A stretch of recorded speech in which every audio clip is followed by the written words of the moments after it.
Sebambalwa abangalazi iphunga lezinyembezi zothando. Kwahlule kubaba, kwahlule kumama, namanje uma ngibheka lisabakhalisa nondaba.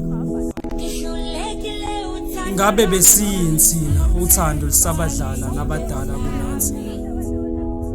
Besingobani le ndlela yothando ubhekezela sekubahlula nabazali. Omunye abengikhombisa bazi asithola kuyona le ndlela. Abanye bangikhomba izilonda ezingafuni ukuphola ngenxa yalo njalo uthando.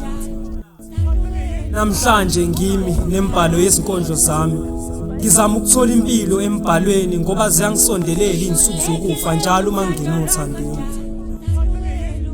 Ngelekeleleni nakho ngilahlekela ithemba ngemizwa yami. Angisakhona ukuzethemba uma kufanele ngikhethe engizoya naye uthandweni. Ngoba nginokusithola sengithanda izitha ngibayeka abathanda mina.